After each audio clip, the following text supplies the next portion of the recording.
For the first time in the 2016 season, Ohio Sports Zone is without their leading man, Ethan Graham. How will they survive without him? Find out next on Ohio Sports Zone.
Welcome back to Ohio Sports Zone, where we begin with the football team, Max, that picked up their second straight conference win over Bowling Green. And what a big win it was, Max, 30-24. But that's not really indicative of what the score and how the game was. Ohio led 30-10 at halftime.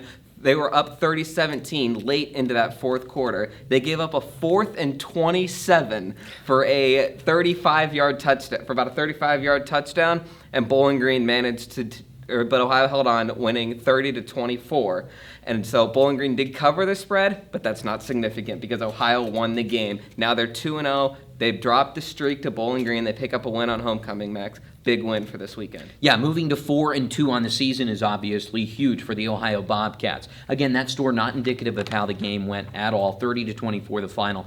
But to be completely honest, Ohio controlled the game from the onset. And really how they did it was they controlled it at the line of scrimmage on the offensive side of the ball and on the defensive side of the ball. And I think so far this year, when we look at Ohio's rushing attack, we haven't really given enough love to that offensive line. Think about all the injuries. A.J. Olette going down, Malik Irons going down. You've got a defensive back in there as a running back for a portion of the season. Now Malik Irons is back, but you can't be successful as a guy who hasn't been a running back in college unless you don't have a phenomenal offensive line, which is exactly what Ohio has shown us this year, pushing all over the place. Absolutely. They have a terrific offensive line, Max. It's only allowed 6 sacks all year, and that's in a non-conference schedule where they played Kansas. They're a Big 12 school, but still.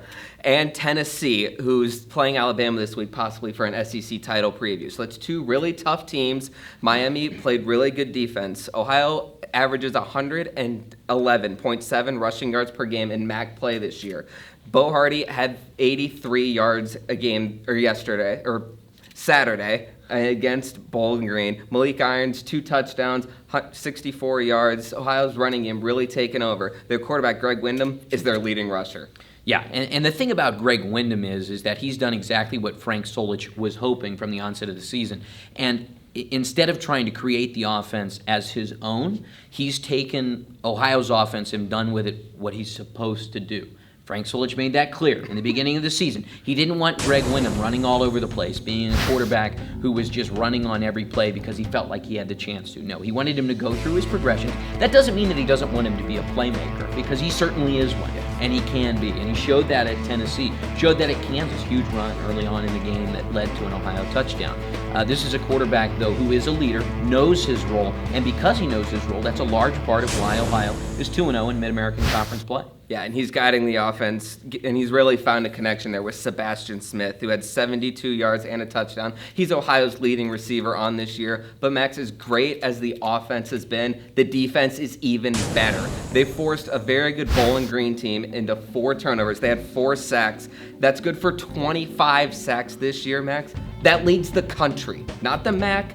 That's the country. That's better than Alabama, Ohio State. This defense has been absolutely terrific. They've allowed less than 250 yards passing their last 2 games. They've been awesome. Yeah, and what that shows is what Ohio's defense can be when it's healthy. We didn't get to see that full on last season. Lots of injuries. But a healthy Ohio defense can be one of the best in the nation. the most sacks in the country. That is quite the accomplishment. 9 interceptions is the best in the MAC, and they will need that defense this week against Eastern Michigan, who has been the surprise in the MAC. They started 4-1, but they dropped a game to Toledo, 35-20. Really their first test in MAC play, and Toledo shut them out. Kareem Hunt went for $140 and a touchdown. That's to be expected. He's one of the best running backs in all of the MAC. And their quarterback threw for 4 touchdowns in Logan Woodside. What do you think for this week? Well, I think that Eastern Michigan is going to give the Bobcats a run for their money. But Ohio's defense is just too good. And also, we haven't seen everything from Eastern Michigan yet. They're a 4-2 team. I think they've been a little bit luckier this year than in years past, which helps contribute to being 4-2. And that's not to say, any team is good in that sense. The reason Tennessee only has 1 loss this year is because they've got quite a bit of luck on their side, right? And luck goes into wins. I think that this game could come down to who's the ball bounces their way just a little bit more. I think both teams will have a good chance to win this one, but I think the defense for Ohio ends up being the difference maker. And that defense is going to have to bring some sacks. Eastern Michigan's only allowed 4 sacks all year. Ohio is the most sacked team in the country. Phil Steele has it at 30-26. Should be a really close one. Coming up next, we go around the MAC on Ohio Sports Zone. So, I'm kind of new here, but I've noticed a trend. My human does this funny thing where she goes around and gets all my toys, and then she hides them in that basket by the door. But it's always the same basket, and it's always in the same place. And then she acts so surprised when I find them, but, she's putting them in the same basket. Again. It's like, hello, that's where you put it last time. You were the worst at hide and go seek.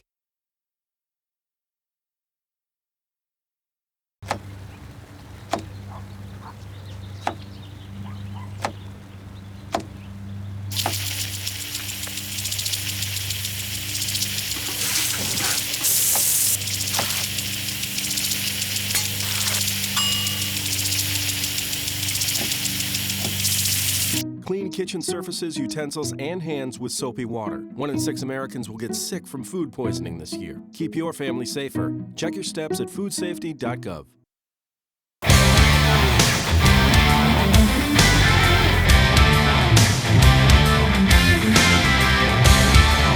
Welcome back to Ohio Sports Zone. Max McDoulan, joined alongside by Mitchell Lyons. All right, so we're getting into the Mid-American Conference play.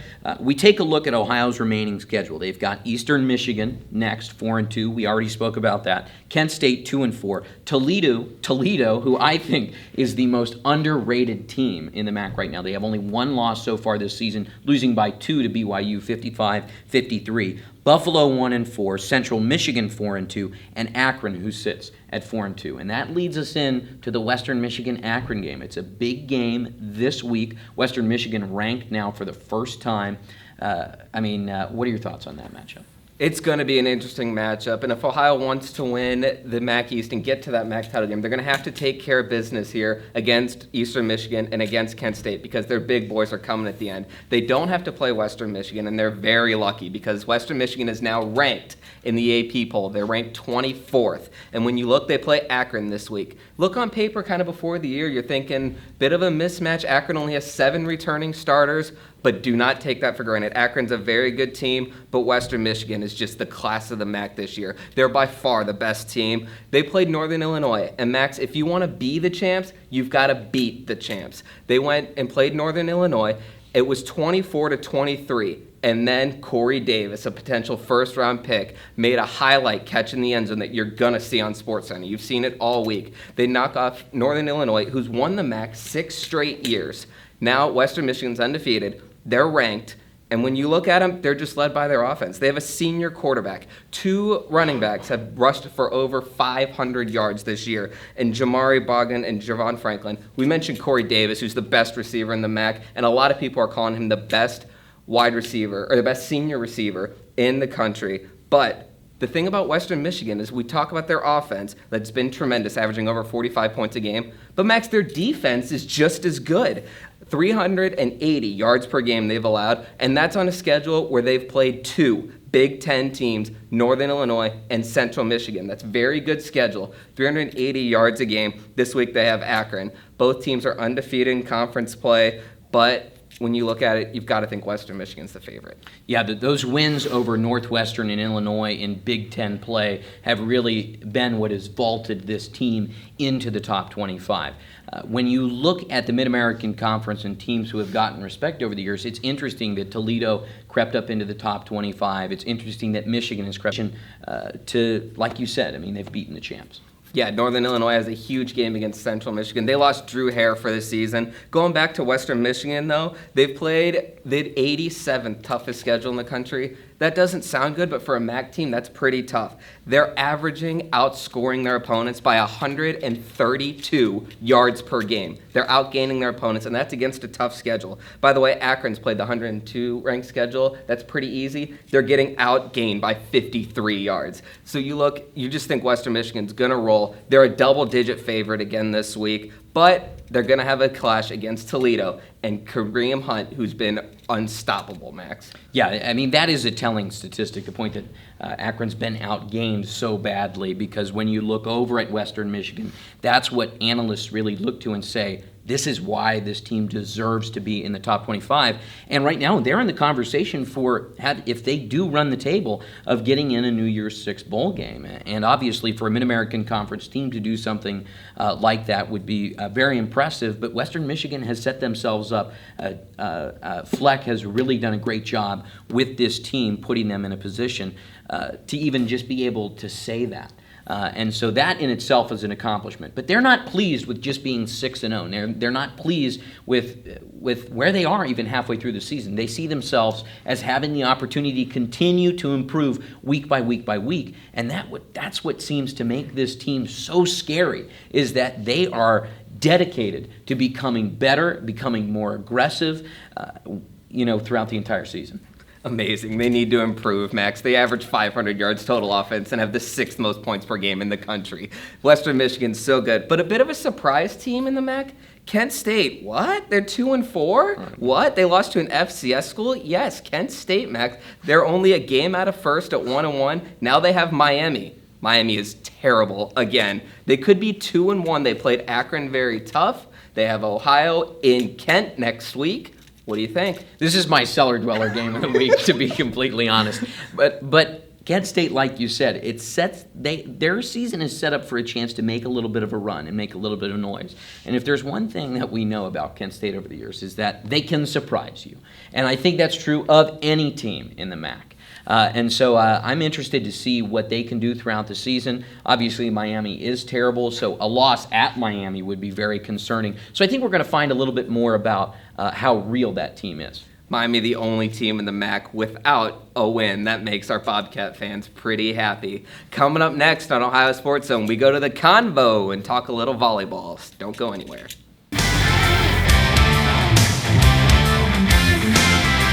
So, I'm kind of new here, but I've noticed a trend. My human does this funny thing where she goes around and gets all my toys, and then she hides them in that basket by the door. But it's always the same basket, and it's always in the same place. And then she acts so surprised when I find them, but, she's putting them in the same basket again. It's like, hello, that's where you put it last time. You were the worst at hide and go seek.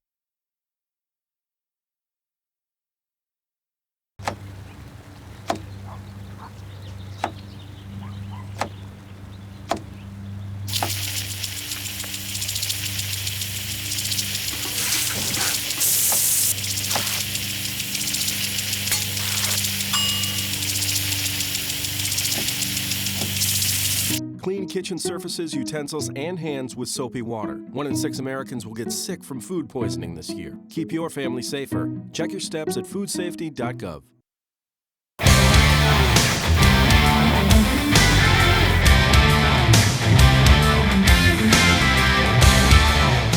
Welcome on back into Ohio Sports Zone, where we now talk a little volleyball, Max. And the volleyball team is 5-1. They're in second place now in the MAC East Division. So, the kind of halfway point, maybe transitioning a little. This is a very young team we talked about. A lot of freshmen, sophomores, only 2 seniors, Max. At 5-1, have a road trip this week. Is this where you thought they'd be at? Would you take it considering the youth? Well, I mean, I certainly take it considering the youth. Being 5-1, I don't think anyone's complaining about that. But the thing that was shocking about this squad coming into the year is that they went 4-8 in non-conference play.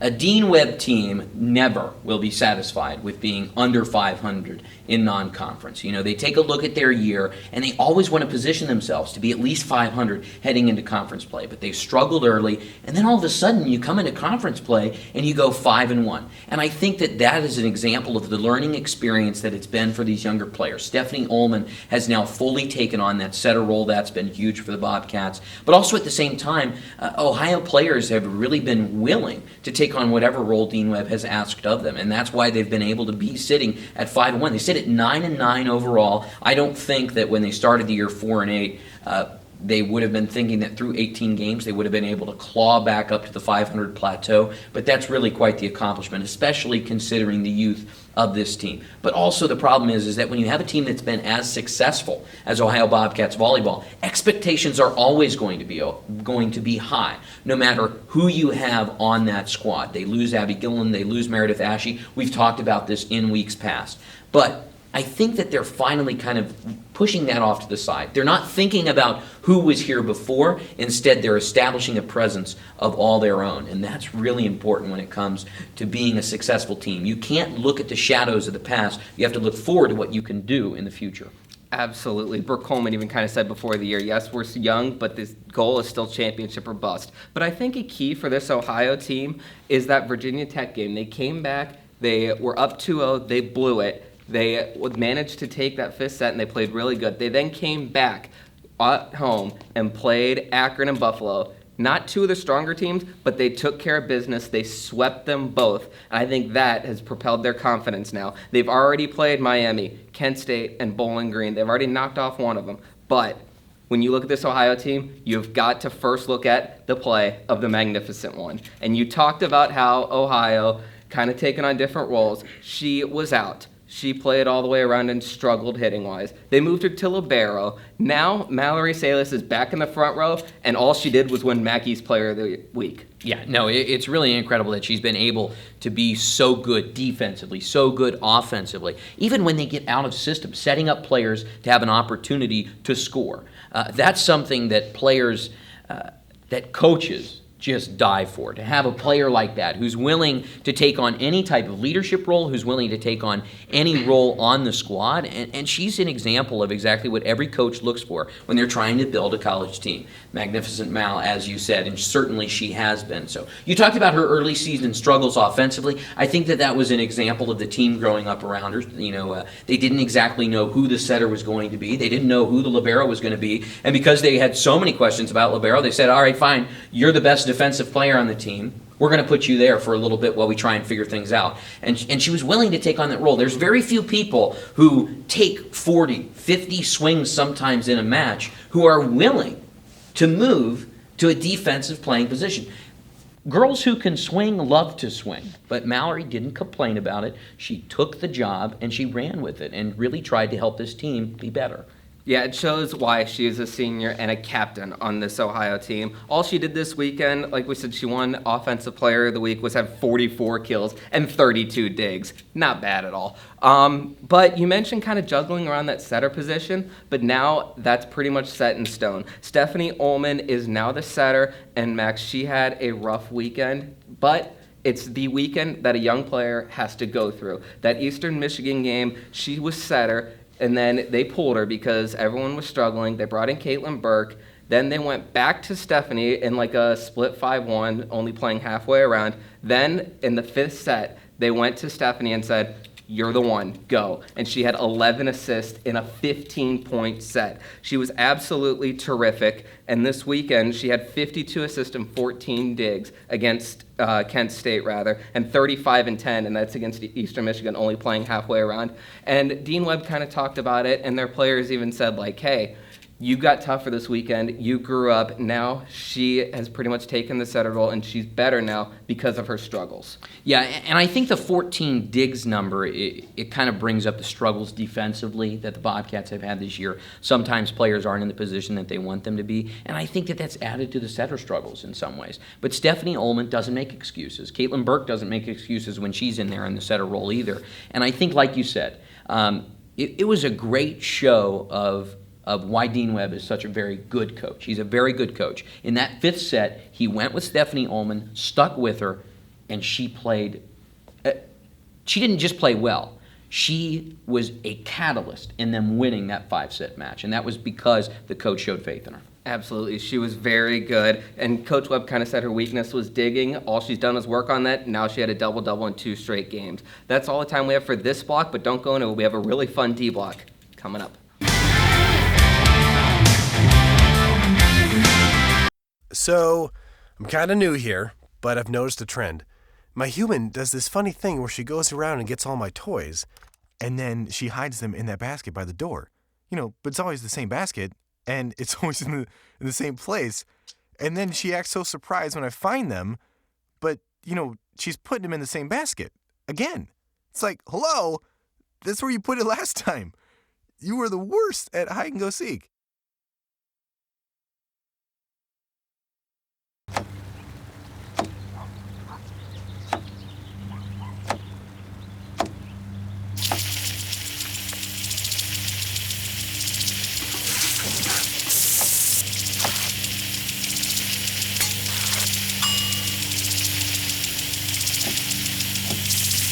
Clean kitchen surfaces, utensils, and hands with soapy water. 1 in 6 Americans will get sick from food poisoning this year. Keep your family safer. Check your steps at foodsafety.gov.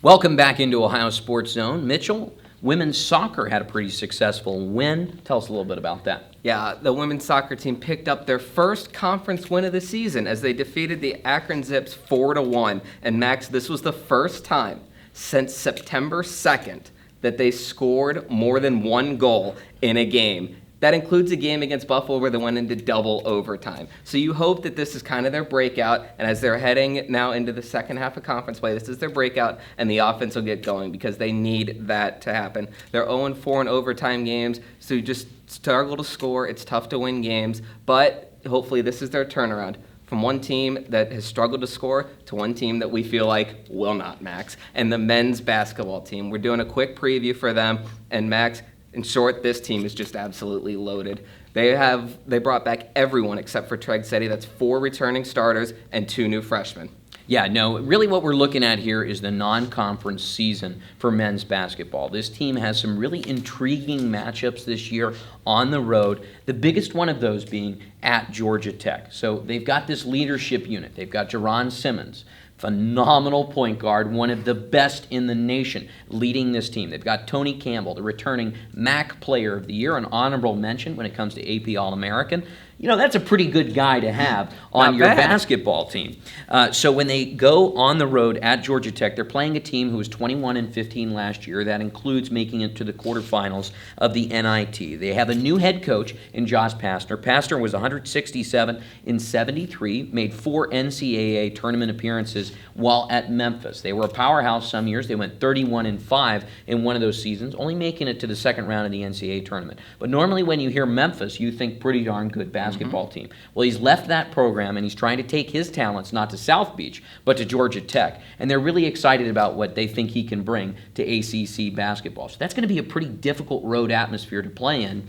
A team who's normally pretty competitive in conference play, in probably the best conference in the nation when it comes to basketball. Absolutely, but this is an Ohio team that has no fear. They know it's going to be a hostile ACC environment. They don't care. Jordan Dardis said earlier, if we do what we do at our best, we feel like we can beat anybody. And that's the confidence that this team has. They know that they may have some roads. They didn't lose any confidence last year, even when they were down and had a losing record in conference play. This team has a lot of confidence, but Max, Saul Phillips wants to improve that defense. They asked him earlier this year, kind of what areas do you want to improve on the defense? He said improve transition, contest more shots, improve help side, improve screen and roll. Other than that, he thinks they're okay.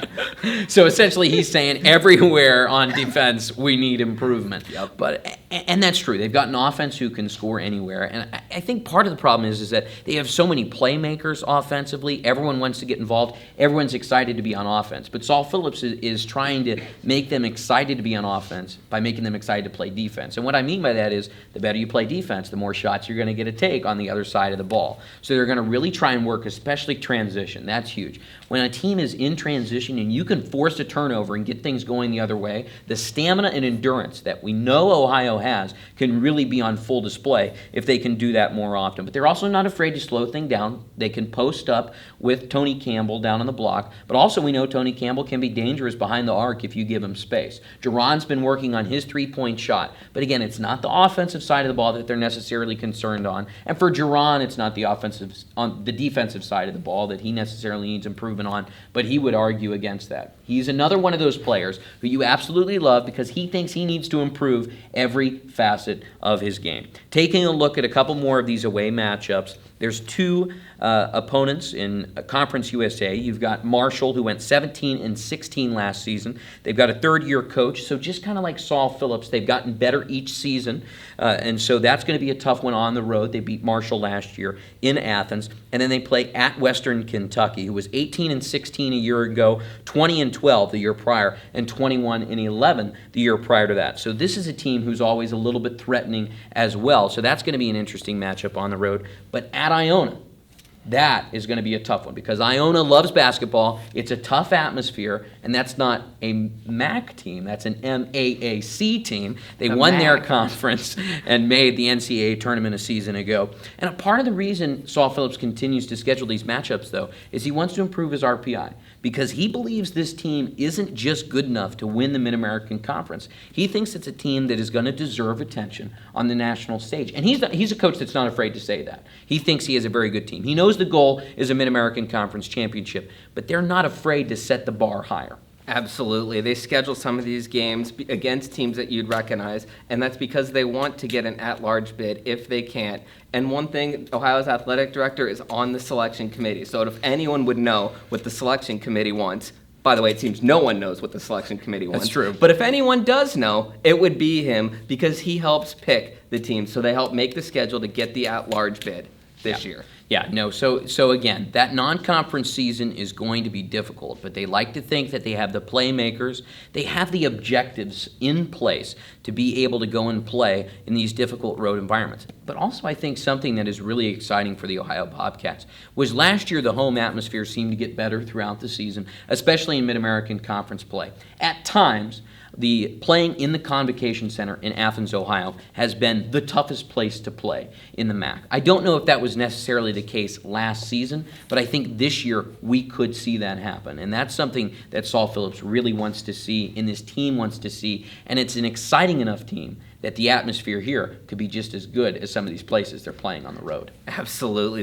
You saw it last year. It can get really loud in the Convocation Center, and they want it to get really loud, and they feel like it can because of the type of team that they have that's going to fly up and down the court, dunk the ball, bang threes from all over the place, and really compete for the MAC title. That's all the time we have for today, unfortunately. So I guess, Max, we did make it without Ethan Graham. So for Max McDoulan and the entire Ohio Sports Zone crew, I'm Mitchell Lyons. Take care. We'll see you next week.